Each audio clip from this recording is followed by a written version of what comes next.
அல்லேலூயா. ஆண்டவருக்கு மகிமை உண்டாவதாக.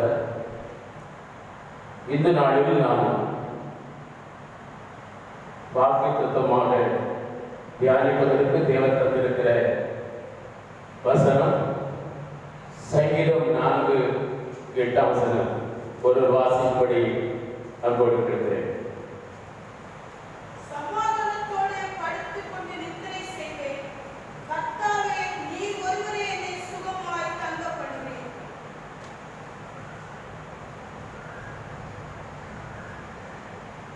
நம் ஆண்டவருக்கு மகிமை உண்டாவதாக. இன்றைய நம்முடைய செய்தியின் தலைப்பு, நீங்கள் சுகமாய் தங்கியிருப்பீர்கள். அல்லேலூயா. நீங்கள் சுகமாய் வாசம் பண்ணுவீர்கள். நீங்கள் சுகமாய் குடியிருப்பீர்கள். தேவன் இதை வாக்குத்தத்தமாக நமக்கு கொடுக்கிறார். நான் தங்கியிருக்கும் வீட்டில், நான் தங்கியிருக்கும் ஊரில், பட்டணத்தில், தேசத்தில் சுகமாய் தங்கியிருப்பேனோ, அல்லது நான் தங்கப் போகும் வீட்டில், ஊரில், பட்டணத்தில், தேசத்தில் சுகமாய் தங்கியிருப்பேனோ?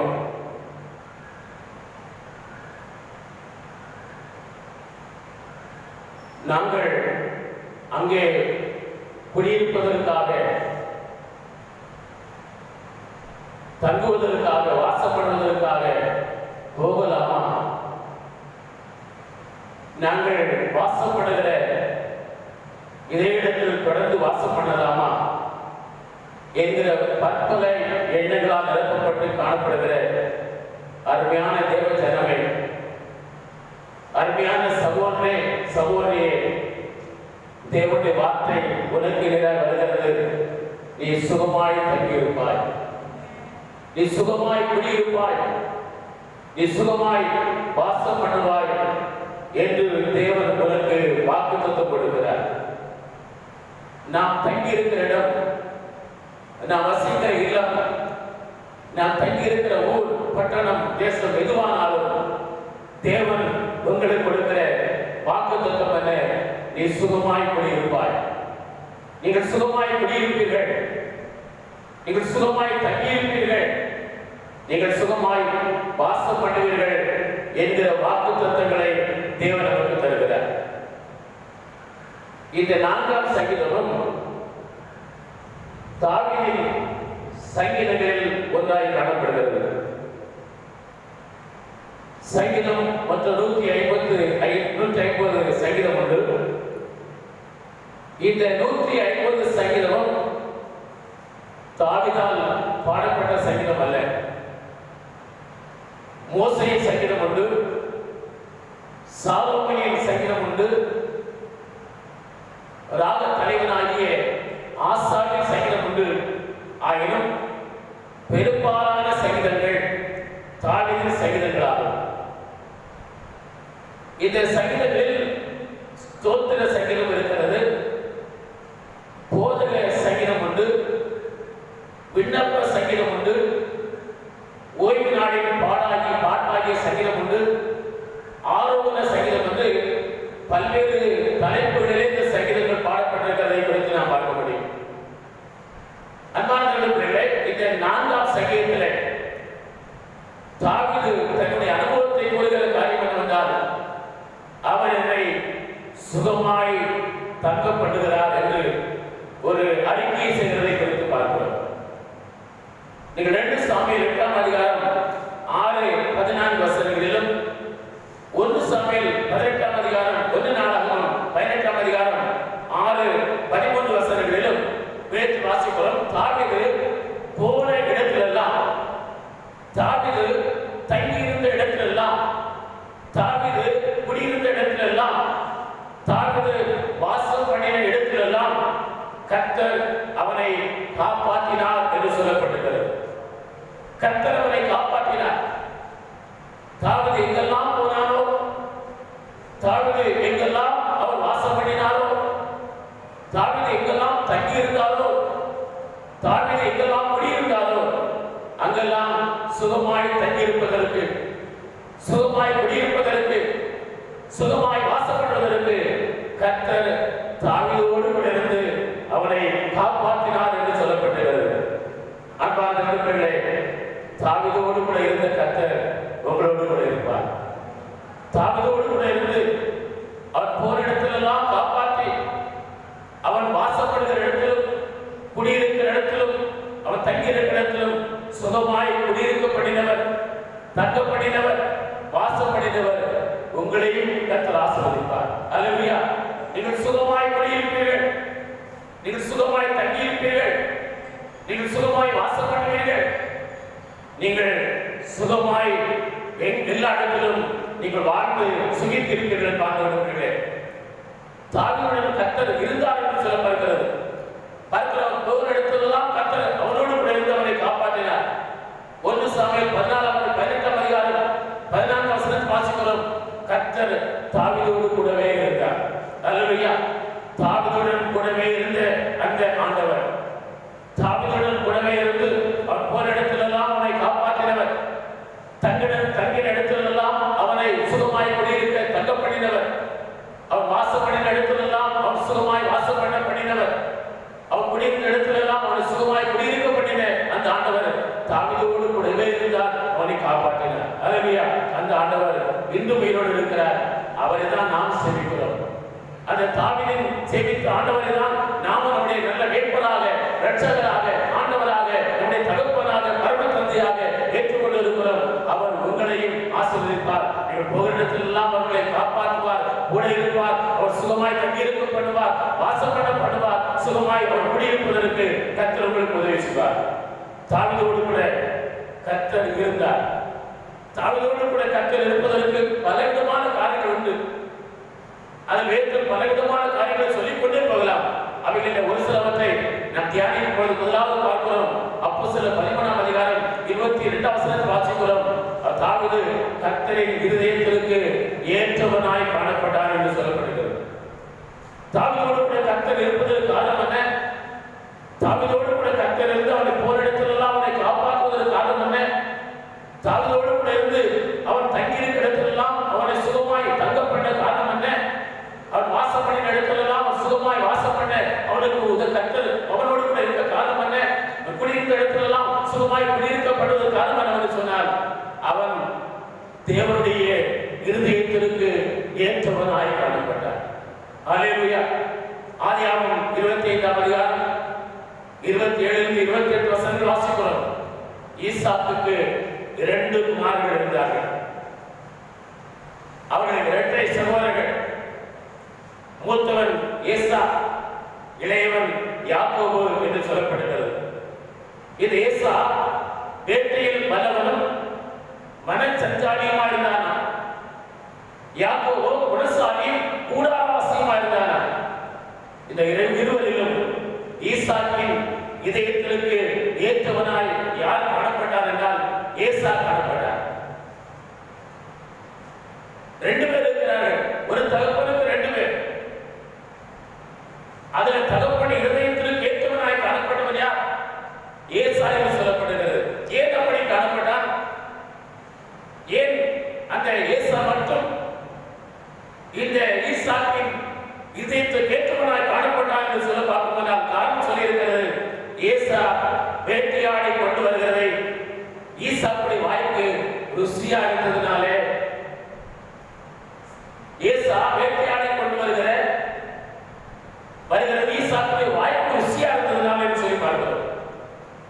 இந்த ஏசாவை கொண்டான் இன்றைக்கு முழு உலகத்திலும் பெரியவனானாலும் சிறியவனானாலும் படித்தவனானாலும் பாமரனானாலும் ஞானியானாலும் வேதையானாலும் வாய்க்கு ருசியுள்ள பதார்த்தங்களை, பலகாரங்களை கடவுளுக்கு படைத்து கடவுளின் இதயத்திற்கு ஏற்றவர்களாய் மாறிவிடலாம் என்று இன்றைக்கு பெரும்பாலான ஜனங்கள் கடவுளுக்கு பதார்த்தங்களையும் பலகாரங்களையும் படைத்துக் கொண்டிருக்கிறார்கள்.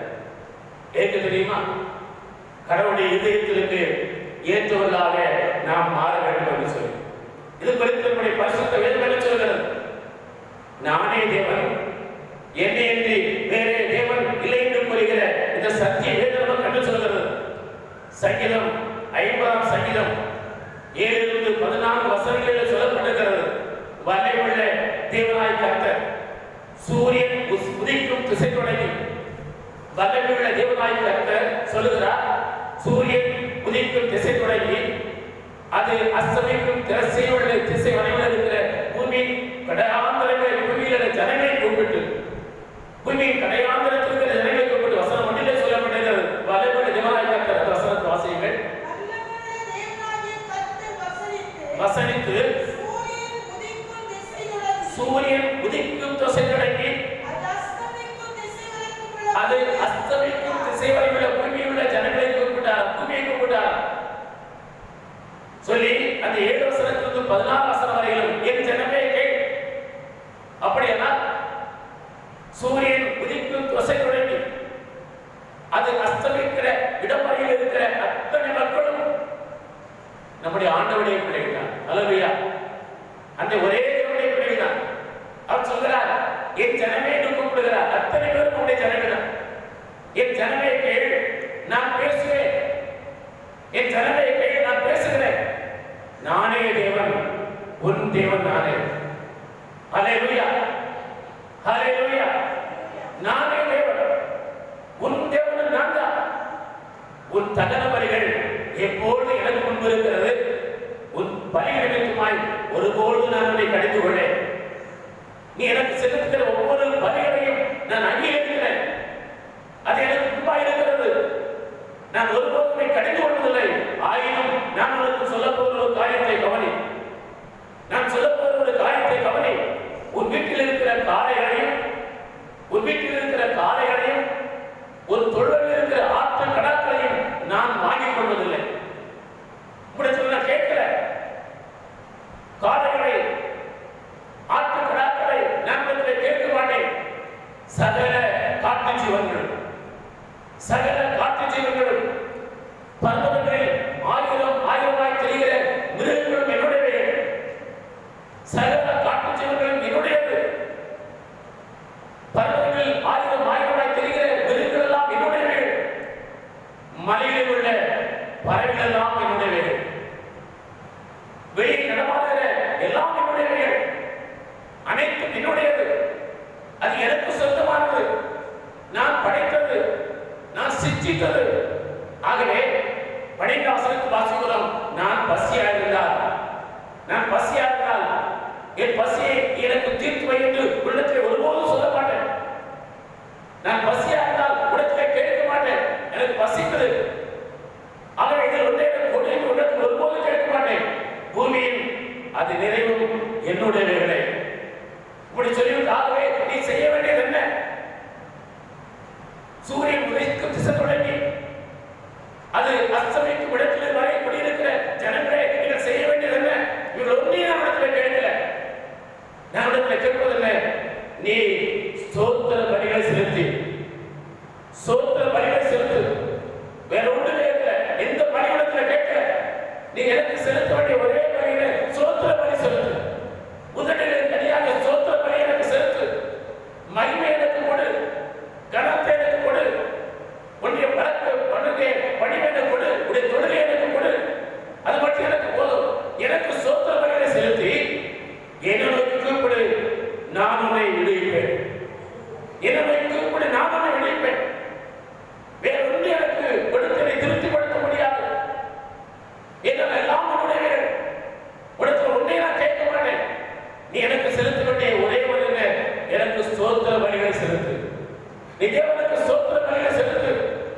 ஸ்தோத்திர பலிகளை செலுத்திவிட்டு என்னை நோக்கி கூப்பிடு, நான் உன்னை விடுவிப்பேன் என்று கர்த்தர் வாக்கு கொடுக்கிறதை பார்க்கிறோம். பூமியில் உள்ள அனைவருக்கும் சூரியன் உதிக்கும் திசை தொடங்கி அது அஸ்தமிக்கிற அனைத்து இடைவகைகளுக்கு குடியிருக்கிற அத்தனை மக்களுக்கும் எல்லாருக்கும் பொதுவான ஆலோசனையாய் கர்த்தர் அங்கே கொடுக்கிறதை பார்க்கிறோம்.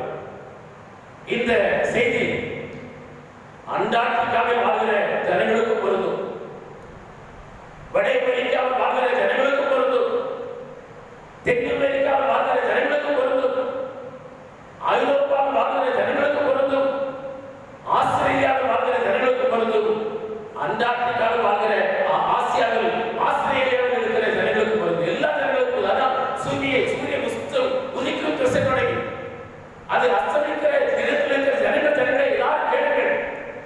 நீங்கள் செய்ய வேண்டிய ஒரு காரியம் என்ன? எனக்கு சோத்திர பலிகளை மட்டும் செலுத்துங்க. இதுவரை நீங்கள் செலுத்தினதெல்லாம் நான் மனதில் வைத்திருக்கிறேன், அதனால் என்னை கடிந்து கொண்டேன். ஆனால் இனி செய்ய வேண்டியது என்ன? எல்லாம் என்னுடையதாக இருக்கிறது.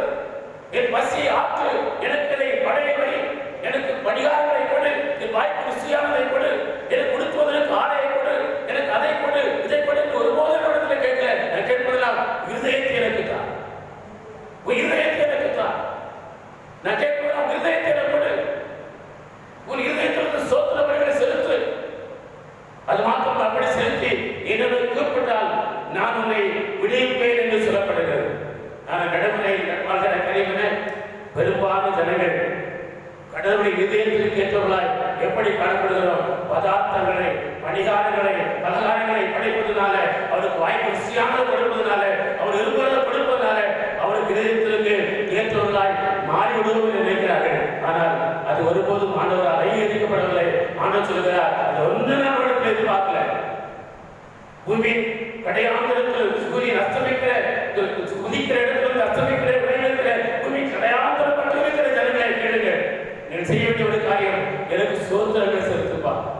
வாய் திறந்து சோத்திர பலி செலுத்து, நன்றி பலிகளை செலுத்து, துதி பலிகளை செலுத்து, ஆராதனை பலிகளை செலுத்து.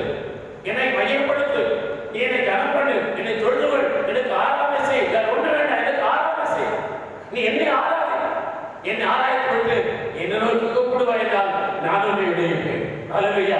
இன்றைக்கு நமக்கு பரிகாரம் இயேசுவுக்கு மட்டும் இருக்கிறது. எலியா தீர்க்கதரிசி காலத்தில் இஸ்ரவேல் தேசம் ஒரு கொடிய பஞ்சம் உண்டாயிருந்ததா? கொடிய பஞ்சம் உண்டாயிருந்தது. நீங்கள் வாசிக்கலாம். 1 ராஜாக்கள் 18ஆம் அதிகாரத்தில் 14ஆம் அதிகாரத்தில் பார்க்க முடியும். எலியா தீர்க்கதரிசி காலத்தில் இஸ்ரவேல் தேசத்துக்கு ஒரு கொடிய பஞ்சம் உண்டாயிருந்தது. காரணம் என்ன? என்னை என்று வேறொரு தேவன் இல்லை என்று கொடுத்த தேவ பிரமாணத்தை தேவ ஜனங்கள் அவர்கள் அசட்டை பண்ணினார்கள். அவரோடு கூட வாழ்ந்த கானான் தேசத்தில் வாழ்ந்த புறஜாதிகளாகிய சீதோனியை வழிபட்டு வந்த பாகாலுக்கு பலி செலுத்த ஆரம்பித்தார்கள். எனக்கு மட்டுமே பலி செலுத்த வேண்டும், என்னை மட்டுமே நீங்கள் என்னை வேறொரு தேவன் இல்லை என்று சொல்லி தேவனால் தெரிந்து கொள்ளப்பட்ட ஜனங்கள், தேவர்களுக்கு தன்னை வெளிப்படுத்தின ஜனங்கள், தம்முடைய வல்லமை வெளிப்படுத்தி தம்முடைய அற்புதங்களை செய்து தம்மை வெளிப்படுத்தின அந்த ஜனங்கள், அவர்கள் வாக்குத்தத்தப்படப்பட்ட கானான் தேசத்திலே அவர்கள் குடியிருந்த பொழுது அங்கே குடியிருந்த புறஜாதி மக்களுடைய பழக்க வழக்கத்தின்படி சீதோனியர் வழிபட்டு வந்த பாகாலுக்கு பலி செலுத்தினார்கள். ஆனால் தேசத்திலே பசி, பனியோ மழையோ பெய்யாமல் கொடிய பஞ்சம் தேசம் உண்டாயிற்று. 3 ஆண்டுகளுக்கு மேலாக 3 ஆண்டு 6 மாசம் இந்த பஞ்சம் தொடர்ந்து இருந்ததுன்னு சொல்லி பார்க்கிறோம். 1000 ஜனங்கள் இதயத்தை தேவனுக்கு திருப்ப முடியவில்லை. அப்பொழுதுதான் எலியா தேசத்தின் ராஜாவுக்கும் சகல ஜனங்களுக்குமாக 1 ராஜாக்கள் 15ஆம் அதிகாரம் 21ஆம் வசனத்தில் காண்பது போல நீங்கள் எந்த மட்டும் 2 நினைவுகளாக நடப்பீர்கள், எந்த மட்டும் 2 நினைவுகளோடு கூட இருப்பீங்க, நீங்க எந்த மட்டும் நீங்க 2 நினைவுகளாக காணப்படுவீர்கள். கர்த்தர் தெய்வமானால் கர்த்தர் மட்டும்தான் நீங்கள் தெய்வமாக்கப்படும். அதை விட்டு கட்டதெல்லாம் நீக்கப்படக்கூடாது. இப்பொழுது நீங்கள் பாகால் தேவனை நினைக்கிறீங்க, என்னே உங்களுக்கு வேறொரு தேவன் இல்லை, நானே தேவன் என்று சொல்லியிருந்தும் நீங்கள் பிரஜாக்களின் அந்த வழக்கத்தை பின்பற்றி பாகால்களை சீர்திரிந்து அந்த தெய்வத்தை பாகாலை வழிபட்டு வருகிறீர்கள். இப்பொழுது ஆண்டவர் சொல்லுகிற காரியம் என்றால் கர்த்தர் தெய்வமானால் கர்த்தரை தொழுது கொள்ளுங்கள். அதுக்கு ஒரு சவால் வைக்கிறார். 2 காளையை கொண்டு வாங்க. முதலாவதாக பாகால் தான் தெய்வத்தை நம்புகிற ஜனங்கள் உண்டா கொடுங்க. அந்த காளையை சந்து சுந்தால் துண்டித்து விரல மேல் அடித்து வைங்க, நெருப்பு போடாமல் விரல் அடித்து வைங்க. இன்னொரு காளையை நான் யாரெல்லாம் கர்த்தர்தான் தேவன் சொல்கிறார்களோ அவங்க என்பக்கமாக வரட்டும். நான் அந்த காளையை துண்டித்து சந்து சுந்தால் துண்டித்து அதில் நெருப்பு போடாமல் விரல் மேல் வைப்பேன். வைத்துவிட்டு நீங்கள் முதலாவது செய்ய வேண்டிய காரியம் என்ன? பாகால் தேவனை நம்புகிற ஜனங்கள் எல்லாம் சேர்ந்து ஒன்றாய் கூடி நீங்கள் பாகாலை கூப்பிடுங்கள். அக்கினினால் உத்தரவு கொடுக்கிற தெய்வம் தான் தெய்வமா இருக்கும் என்று சொல்லி சவால் விடுகிறார். அப்படி சொல்லும்போது ஒருவர் கூட எலியா பக்கத்தில் வரல, தனியா இருக்கிறார். அத்தனை பேரும் ராஜாக்களும் ஜனங்களும் எல்லாரும் சேர்ந்து பாகால் தான் தெய்வம் சொல்கிற இந்த பாகாலை தீர்க்கதரிசியோடு நின்று கொண்டு இருக்கிறார்கள். அங்கே பாகாலின் தீர்க்கதரிசிகள் எல்லாம் பூஜாரிகள் எல்லாம் அந்த பாகாலுக்கு வாய்ப்பு ருசியான பதார்த்தங்களை படைத்தார்கள், படிகாரங்களை படைத்தார்கள். அவர்கள் காலையிலிருந்து மாலை வரையிலும் பாகாலை உத்தரவு கொடு, பாகாலை உத்தரவு கொடு என்று உத்தரவு கொடுக்கும்படி அவர்கள் ஆடினார்கள், நடனம் ஆடினார்கள், குறிப்பிட்டார்கள். ஒரு மந்திரம் மறு உத்தரவு பறக்கல, ஒரு சத்தம் பறக்கல. காலையிலிருந்தே குறிப்பிட்டார்களா, ஒரு மறு உத்தரவு பறக்கல.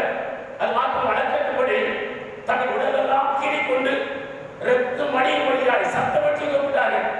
இன்றைக்கு அநேக ஜனங்கள் செய்வது போல, பெரும்பாலான ஜனங்கள் செய்வது போல ரத்தம் எல்லாம் மடியும்படியாய் சத்தமிட்டு பாகாலை உத்தரவு கொடு, அக்கினி வரணும், அந்த பலியை பட்சிக்கணும், விறகு பட்சிக்கணும்.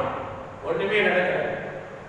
காலையில் சாய்ந்த வரையிலும் அவர் பதார்த்தங்களை படைத்தார்கள், படிகாரங்களை படைத்தார்கள், பாகாலுக்கு ருசியாக கொண்டு படைத்தார்கள், ஆடைகளை படைத்தார்கள், பொன்னை படைத்தார்கள், பொருளை படைத்தார்கள். உடலெல்லாம் கீறிக்கொண்டு ரத்த வடிபடியாக சத்தமிட்டு கூப்பிட்டார்கள். ஒரு சத்தம் வருது. அந்த நேரத்தில் எலியா வந்தார்.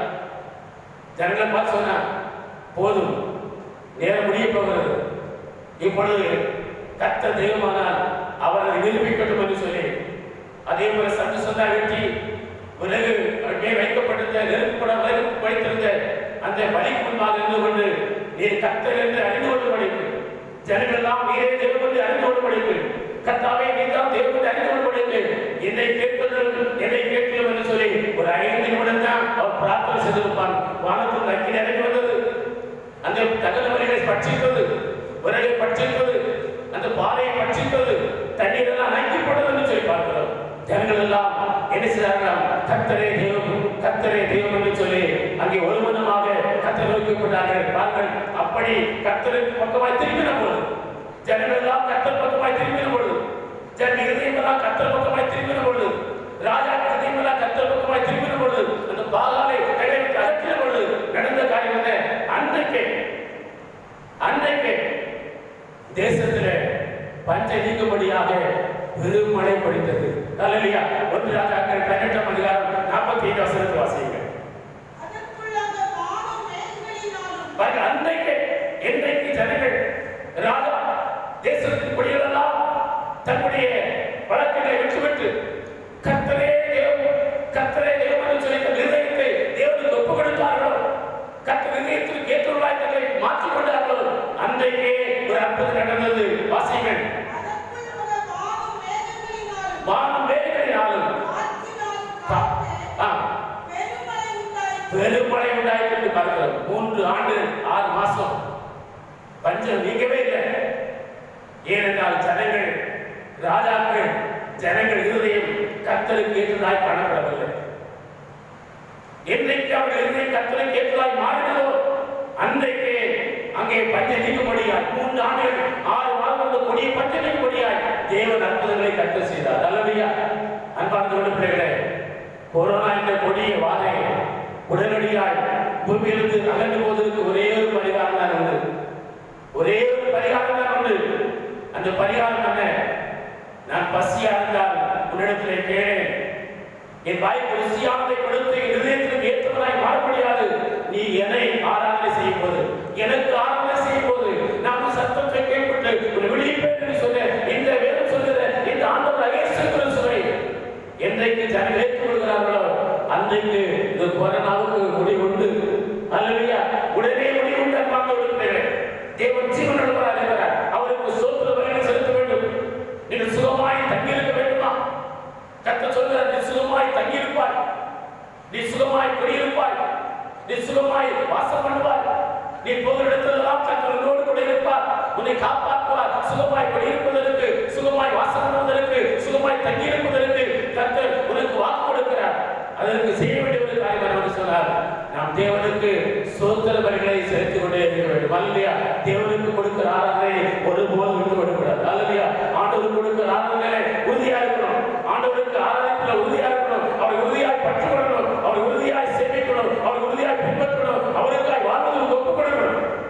ஒன்று தெசலோனிக்கர் 5ஆம் அதிகாரம் 17-19 சொல்லி இருக்கிறது. உங்கள் ஆவியை அழித்துக் கூடாதீங்க. உங்களுடைய ஆவியை வரும்போது அழித்துக் கொள்ளாதீங்க. ஆவியில் அடராருங்க. ஆவியில புரிந்து போகாதீங்க. ஆவியில வெதுவெதுப்பா இருக்காங்க. ஆவியில் அடராருங்க. எப்பொழுதும் முதல்களை கனியாகிய தேவனுக்கு ஸ்தோத்திர பலிகளை செலுத்திக் கொண்டே இருங்கள். இடைவிடாமல் ஜெபம் பண்ணுங்கள். அன்பான பிள்ளைகளே, ஒருவேளை இந்த சூழ்நிலையில ஒருவேளை நேயர் ஆவிக்குரிய வாழ்க்கையில அனுபவத்துல நீங்க அவித்துக் கொண்டிருக்கலாம். அப்படி ஜெப வாழ்க்கையில பின்தங்கி இருக்கலாம். இது என்ன இந்த உலகத்தில் நடக்கிறதெல்லாம் என்ன? எனக்கு இயேசுவின் நம்பிக்கை இல்லை, இயேசுவின் ஆராதனையில் பயனுண்டா என்ற சந்தேகம் எனக்கு வருகிறது என்று நீங்க ஆவியை புரிந்து போயிருக்கலாம். அன்பா ஜெபம் சொல்லுறேன், வேறு சொல்லுறது, உன் ஆவியை அவித்துக் கூடாது. ஆவியில் அடராய்கள் உன்னால் குறைந்து போக வேண்டாம். ஆவிக்குள் அடராய்கள் நீ தேவனுக்கு ஸ்தோத்திர பலிகளை செலுத்து. அப்படி செய்வாய் என்று சொன்னார் கர்த்தர். நீ போன இடத்துல அவனோடு கூட இருப்பார், உன்னை காப்பாற்றுவார். தங்கிய இடத்திலே சுகமாய் தங்கியிருப்பீர்கள். வாசம் பண்ணுகிற இடத்திலே சுகமாய் வாசம் பண்ணுவீர்கள். குடியிருக்கிற இடத்திலே சுகமாய் குடியிருக்கும்படிக்கு கர்த்தர் உங்களுக்கு உதவி செய்வார். அல்லேலூயா. தாவீது போன இடத்துல அவனை காப்பாற்றினார். அவன் தங்கிய இடத்துல சுகமாய் குடியிருந்தான். அவன் தங்கியிருக்கிற குடியிருக்கிற இடத்துல சுகமாய் குடியிருந்தான். தங்கிய இடத்துல சுகமாய் தங்கியிருந்தான். வாசம் பண்ணுற இடத்துல சுகமாய் வாசம் பண்ணுகிற காரணம் இருந்தால் தேவனுடைய இருதயத்திற்கு ஏற்றவராய் காணப்பட்டார். தேவனுடைய இதயத்திற்கு ஏற்றவராய் காணப்படுவோம். ஆவியை அவிழ்க்கப்படாதீர்கள். சோர்ந்து போய் குளிர்ந்த நிலைக்கு போய்விடாதீர்கள். ஆவியில் அடராதீர்கள். இன்னும் ஆவியில் அடராதீர்கள். ஏன் இதெல்லாம் அடங்கி சோர்ந்து போகாதீர்கள். இன்னும் ஆண்டவர் அடராதீர்கள். இன்னும் ஆண்டவரை அதிகமாக சேவிக்கணும். இன்னும் ஆண்டவரை அதிகமாக ஆராதிக்கணும். இன்னும் அதிகமாக ஆண்டவரை துதிக்கணும். இன்னும் அதிகமாக ஆண்டவரை ஜெபிக்கணும். எப்படி ஆவிக்குரிய வாழ்க்கையை இன்னும் ஆண்டவருக்குள்ளே வளர்ந்து ஒப்புக் கொடுக்கும் போது கர்த்தர் உங்களோடு கூட இருப்பார். தாவீதோடு கூட இருந்தவர், தாவீதோடு கூட இருந்து அவரை போரிடலாம் காப்பாற்றினவர், சுகமாய் தங்கியிருக்கப்படுகிறவர், சுகமாய் குடியிருக்கப்படுகிறவர், சுகமா வாசம் பண்ணினவர் உங்களோடு கூட இருந்து கர்த்தருடைய ஆசீர்வதிப்பார். இரண்டாவதாக இன்னொரு காரியம் சொல்லி இருக்கிறது. 1 சாமுவேல் 18ஆம் அதிகாரம் 14ஆம் வசனத்திலே தாவீதோடு கூட கர்த்தர் இருப்பதற்கு காரணம் என்ன? வசனத்தை வாசியுங்கள்.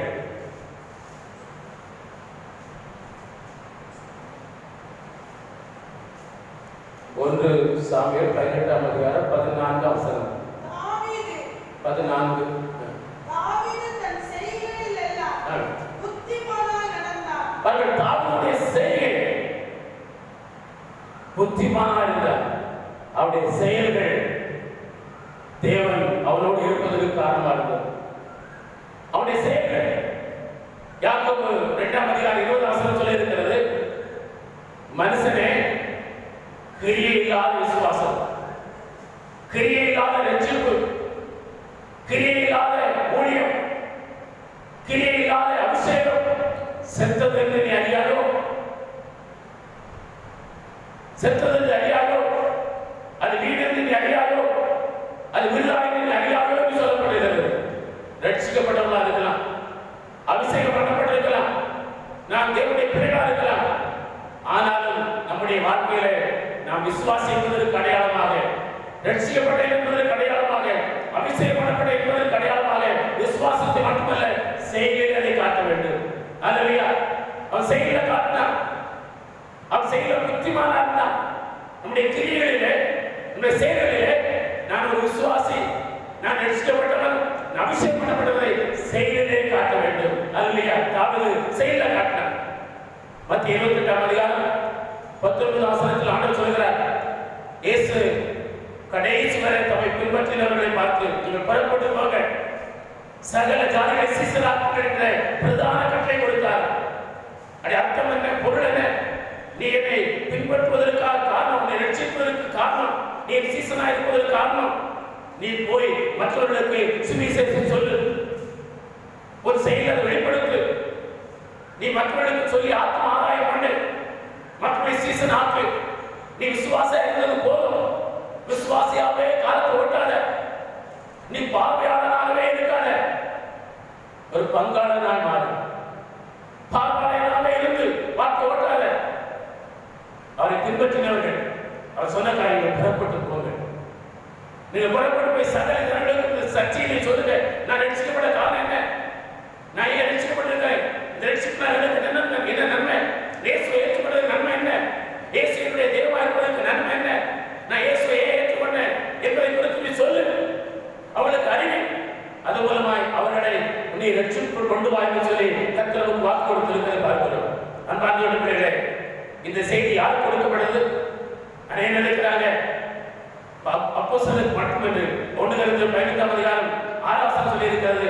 அவர் கடைசியா எடுத்துக் கொள்ளப்படும் போது 500க்கு அதிகமான பேருக்கு ஒரே காட்சி கொடுத்தார். 1 கொரிந்தியர் 15:6 1 கொரிந்தியர் 15:6. அதன் பின்பு அவர் 500 பேருக்கு அதிகமான பேருக்கு ஒரே வேளையில் தரிசனமானார். அந்த வேளை பரத்துக்கு எடுத்துக் கொள்ளப்படுகிறது. கடைசி வேளை பூமியில் 40 நாள் உயிரோடு இருக்கிறவராய் நிரூபித்தார். பின்பு அவர் ஒரு இடத்தில் எல்லாரையும் கொண்டு வந்து அவளுக்கு முன்பாக எடுத்துக் கொள்ளப்பட்டார். எடுத்துக் கொள்ளப்படுகிற நாளிலே 500க்கு அதிகமான பேர் இருந்து கொண்டிருந்தார்கள். அந்த 500க்கு அதிகமான பேருக்கு சொல்கிறார். அவர் பணிவுண்டு அப்போஸ்தலருக்கு சொன்ன காரியம் அல்ல, அவரை பின்பற்றின அத்தனை பேருக்கு சொல்கிற காரியம் அல்ல. நீ புறப்பட்டு போ. நீ ரட்சிக்கப்பட்டதுக்கு காரணம் என்ன சொல்லு. நான் ஏன் சுவைத்துக் கொண்டேன்? ரட்சிக்கப்பட்டதுக்கு காரணம் என்ன? என் பாவத்தை கர்த்தர் மன்னித்தார். நான் பாவியா இருந்தேன், அக்கிரமக்காரனா இருந்தேன், நான் தேவனுக்கு ஏற்காரனா இருக்கேன், எனக்கு பரலோகம் கிடைக்க நிச்சயமில்லாதவனா இருக்கேன், நான் துணிகரமான பாவத்தில் வாங்க வந்தேன். ஆனா என்ன ஆண்டவர் பாவியா இருக்கிறேன், என்னை கர்த்தர் ரட்சித்தார். இப்போது ஆண்டவருடைய பிள்ளையா இருக்கிறேன், ஒரு புது மனுஷனா இருக்கிறேன், ஒரு புது மனுஷியா இருக்கிறேன். ஆண்டவர் வரும்போது ஒரு வரைக்கு ஆயத்தமா இருக்கிறதுல இந்த சத்தியத்தை போய் சொல்லு, நல்ல செய்தியை போய் சொல்லு. இயேசு மூலமாக ஒரு கொண்டு என்று சொல்லு. அதான் அப்போஸ்தலன் பவுல் சொல்கிற ஒரு காரியத்தை குறித்து பார்க்கிறோம். 1 கொரிந்தியர் 9:16 நான் சுவிசேஷத்தை பிரசங்கித்து வந்து அதை மேன்மையா ஒருபோது நினைக்க மாட்டேன். ஏனென்றால் அது என் மேல் விழுந்த கடமை. சுவிசேஷ அறிவிப்பு என் மேல் விழுந்த கடமை. நான் சுவிசேஷத்தை பிரசங்கிக்கிறதுனால அதுக்கு தனியாக ஒரு விசேஷத்தை அழைப்பு கர்த்தர் எனக்கு தந்திருக்கிறார். ஆகவே நான் பிரசங்கிக்கிறேன் என்று சொல்லி மேல் பார்க்க மாட்டேன். என்றால் சுவிசேஷம் அறிவிப்பது என் மேல் விழுந்த கடமை. இயேசுவை அறிவிப்பது என் மேல் விழுந்த கடமை. இயேசுவை சொல்ல வேண்டியது என் மேல் விழுந்த கடமை. அன்பார்ந்த பிள்ளைகளே, 20 வருஷம் ஆச்சது, 25 வருஷம் ஆச்சது, நான் 10 வருஷம் ஆச்சது என்று வாழ்ந்து கொண்டிருப்பதை விட இயேசுவை குறித்து எத்தனை பேருக்கு நீங்கள் சொன்னீர்கள்? இயேசுவை குறித்து எத்தனை பேருக்கு அறிவித்தீர்கள்? நீங்கள் பெற்ற ரட்சிப்பை குறித்து எத்தனை பேருக்கு சொல்லியிருக்கிறீர்கள்? எத்தனை பேரை கர்த்தர் நடத்தியிருக்கிறீர்கள்? தாவீது தன் செயலிலே புத்திமானாக இருந்தார். ஆத்துமாக்களை ஆதாயம் பண்ணுகிறவர் ஞானம் உள்ளவர். ஆத்துமாக்களை ஆதாயம் பண்ணுங்கள், செயலை காட்டணும். விசுவாசியா இருந்தா போதாது, செயலை காட்டணும், கிரியையில காட்டணும். ஆகவே கர்த்தர் அவனோடு கூட இருந்தார் என்று சொல்லி பார்க்கிறோம். உடைய செயலிலே இதை காட்ட வேண்டும். பாருங்க, ஒரு மனிதனை அவன் வெளியூருக்கு போற, அவன் எஜமான் வெளியூருக்கு போகும்போது, பிரயாணம் போகும்போது தன்னுடைய ஊழியக்காரர் அழைக்கிறார். ஒருவனுக்கு 5 தாலந்து, ஒருவனுக்கு 2 தாலந்து, ஒருவனுக்கு 1 தாலந்து கொடுத்து அவன் போய்விடுகிறான். வெகு நாள் கழித்து வரும்போது அந்த 1 தாலந்து உள்ளவனை ஆண்டவராக எதுவும் பாராட்டல, சந்தோஷம் பிரவேசி சொல்லல. அந்த 1 தாலந்து பெற்றவன் ஏதாவது தீமை செய்தானா? ஒண்ணு இல்லை, பத்திரமா தாழ்ந்து வைத்திருந்தான். அது வீணாக்கல, பத்திரப்படுத்தி வைத்திருந்தான். ஆனாலும் அவனுக்கு கொடுக்கப்பட்ட கட்டளை இல்லை, எஜமான சந்தோஷம் பிரவேசி என்று சொல்லப்படவில்லை. அவனை கையும் காலும் கட்டி புரடமான இருளிலே கொடுங்கள், அழுகையும் பற்கடிப்பு உண்டான இருளிலே கொடுங்கள் என்கிற அந்த இடத்திற்கு தள்ளப்பட்டார் என்று சொல்லப்படுகிறது. அன்பார்ந்த பிள்ளைகளே, நம்முடைய வாழ்க்கையில எப்படி இருக்கிறோம்? கர்த்தர் நமக்கு தாழ்வுகளை தந்திருக்கிறார், பேச்சு காலங்களை தந்திருக்கிறார். அனைவருக்கும் பேசணும், அனைவருக்கும் நம்ம ஆண்டவர் பழகுகிறோம். அவருடைய பல இடத்துல இயேசு பற்றி, இயேசுதான் தெய்வம், இயேசு மட்டும்தான் தெய்வம், சீக்கிரமா வரப்போகிறார், அவர் பாவத்தை ஒப்பு கொடுங்க, இயேசு ஏற்று வருகிறார் என்று சொல்லுங்க. தயங்காதீர்கள், பயப்படாதீர்கள். நான் வேற எதையும் சொல்லல, பரலோக வழி போயிடும். இயேசு ரட்சிப்பு பெற்றோடு அதுக்கு சொல்வதற்கு தயங்காமல் சொல்லுவோம். அவர் செய்கையிலே புத்திமானாய் காணப்பட்டார். உடைய செய்கைகள் வெளிப்படுத்த ரட்சிக்கப்பட்டிருக்கிறோம், அபிஷேகம் பண்ணப்பட்டிருக்கிறோம், தேவனுடைய பிள்ளையா இருக்கிறோம், விசுவாசியா இருக்கிறோம், தேவன் ஆராதிக்கிறோம். அந்த செயலை வெளிப்படுத்துகிறோம். உடைய செயல்கள் மூலமாக வெளிப்படுத்த வேண்டும். இன்னொரு பார்க்கிறோம், செயல் மூலமாக வெளிப்படுத்த வேண்டிய இன்னொரு காரியத்தை குறித்து பார்க்கிறோம். 2 கொரிந்தியர் 8:11 சொல்லியிருக்கிறது. அங்கே வசனத்தை வாசி, கொடுக்க வேண்டும் என்ற விருப்பம் உண்டாயிருக்கிறது போல உங்களுக்கு உள்ளவிலிருந்து எடுத்து அதை நிறைவேற்றி உண்டாயிருப்பதாக வசனத்தை வாசிங்க. 2 கொரிந்தியர் 8:11.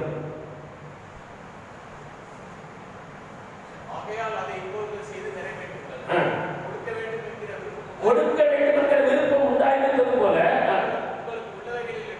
உங்களுக்கு உள்ளவையிலிருந்து நிறைவேற்றம் உண்டாகும். கொடுக்க வேண்டும் என்ற விருப்பம் இருக்குது, ஆனா உள்ளவிலிருந்து எடுத்து கொடுக்கக்கூடிய விருப்பம் இல்லாமல் இருக்கிற செய்கிற காட்டும். கர்த்தருக்கு கொடுக்கிற செய்கிற காட்டும்.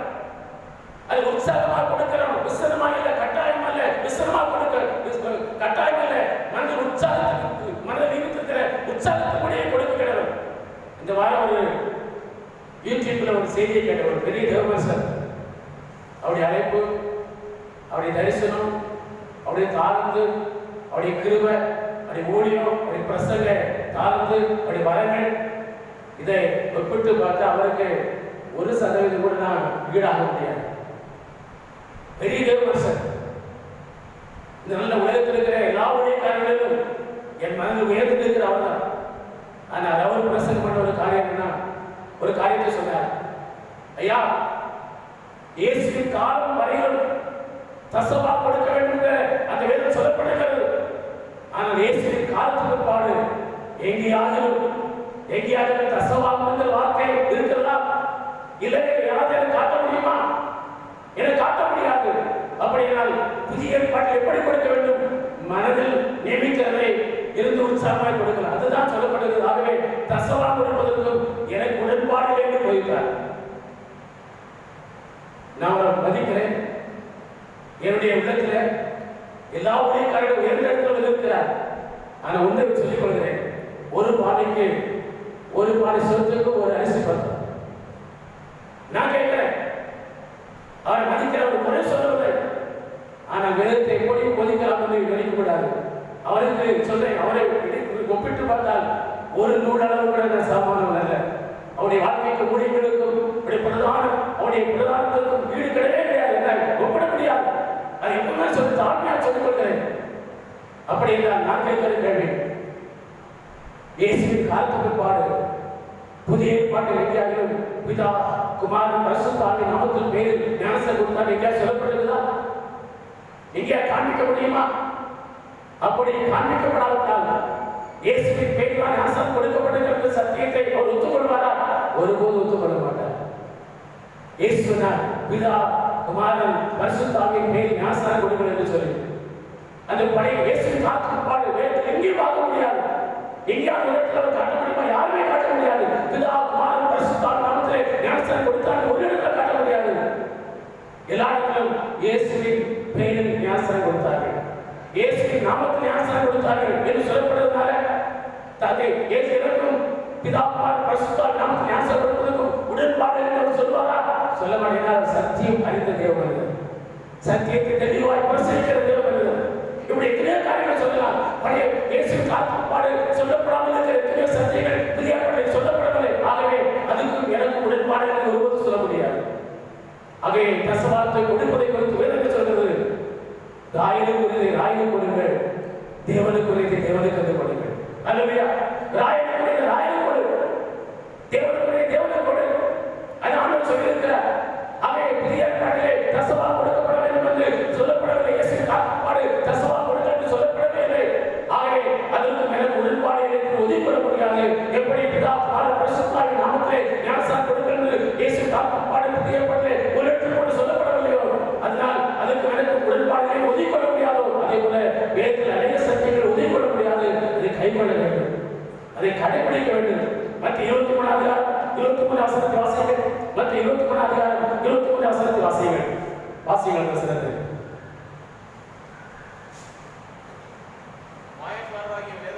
வேதபாரகரே, பரிசேயரே, நீங்கள் ஒத்தலாமத்திலும் வெந்தயத்திலும் சீரகத்திலும் தசவாரம் கொடுக்கிறீர்கள், நியாயப்பிரமாணத்தில் கற்பித்திருக்கிற நீதியையும் விட்டுவிட்டீர்கள்.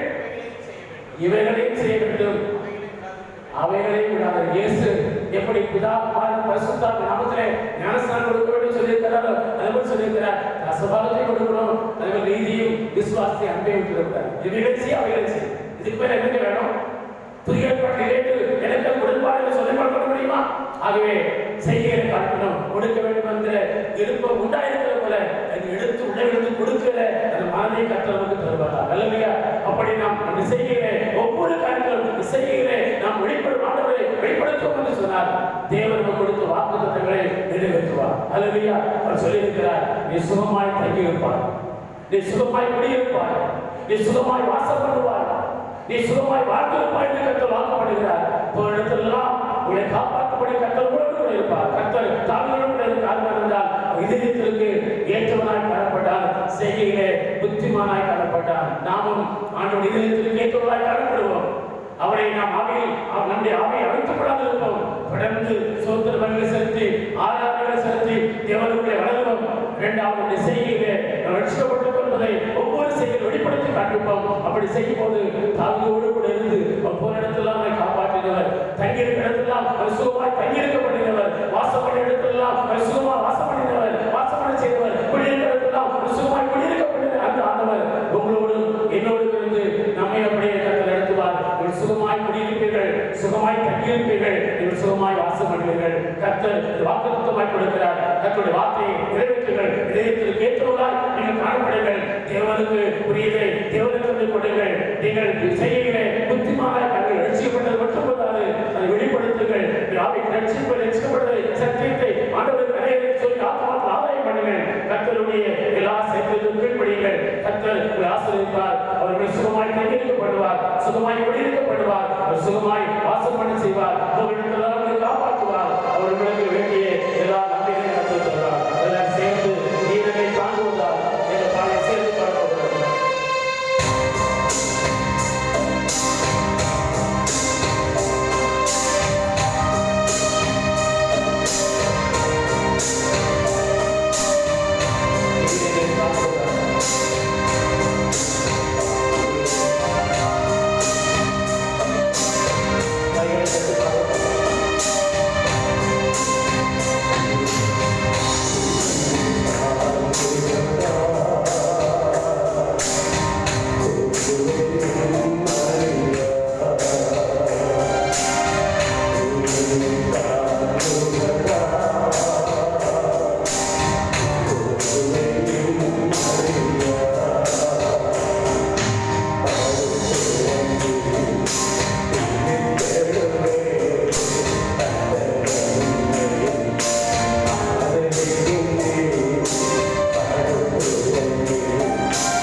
உடைய பிள்ளைகள் ஆண்டவரை தங்கி இருக்கிற சுகமாய் தங்கி இருக்கும்படி நீர் அவர்களுக்கு துணை நல்லது. அவர் வாசம் பண்ண இடத்துல சுகமாய் வாசம் பண்ணும்படி அவர்களுக்கு துணையாக அவர் குடியிருக்கிற சுகமாய் குடியிருக்கும்படிக்கு அவர்களை ஆசீர்வதி. அவர்கள் இருக்கிற ஊரிலும் குடியிருக்கிற வீடுகளிலும் குடியிருக்கிற பட்டணங்களிலும் குடியிருக்கிற தேசங்களிலும் சுகமாய் குடியிருப்பார்களாக, சுகமாய் தங்கியிருப்பார்களாக, சுகமாய் வாசம் பண்ணுவார்களாக. இந்த நாள் வரையிலும் மார்ச் 23ஆம் தேதியிலிருந்து இந்த நாள் வரையிலும் அவருடைய சுகமாய் தாங்கினவர், சுகமாய் குடியிருக்கப்பட்டவர், சுகமாய் வாசப்படுகிறவர். இப்படி வருகிறவர்களே உடைய பிள்ளைகளை சுகமாய் குடியிருப்படி செய்து, சுகமாய் வாசப்படும்படி செய்து, சுகமாய் தங்கியிருக்கும்படி செய்து உடைய பிள்ளைகளை ஆசீர்வதிக்க வேண்டும் என்று உடைய பலத்த கருத்தில் அனைவருக்கும் கொடுக்கிறோம். நீர் மட்டும் வகைப்படும் இயேசுவின் நாமத்தில் சொல்லிக்கிறோம். ஜீவனுள்ள நல்ல பிதாவே, ஆமென். என் ஆத்துமாவே கர்த்தரை ஸ்தோத்திரி, என் குடவுடமே பரிசுத்த நாமத்தை ஸ்தோத்திரி. என் ஆத்துமாவே கர்த்தரை ஸ்தோத்திரி, கர்த்தர் செய்த சகல உபகாரங்களை மறவாதே. ஆமென். நம்முடைய கர்த்தராகிய இயேசு கிறிஸ்துவின் கிருபை, பிதாவாகிய தேவனுடைய அன்பு, பரிசுத்த ஆவியானவர் தரும் சமாதானம், ஆசீர்வாதம் அவர் வருகை வரையிலும் உங்களோடு கூட இருப்பதாக. ஆமென், ஆமென். அல்லேலூயா. கர்த்தர் தம்முடைய வாக்குத்தத்தத்தின்படி உங்களை சுகமாய் குடியிருக்கப்படுவார், உங்களை சுகமாய் வாசம் பண்ணப்படுவார், சுகமாய் தங்கியிருக்கப்படுவார். விசுவாசத்தோடு கடந்து செல்லுங்கள்.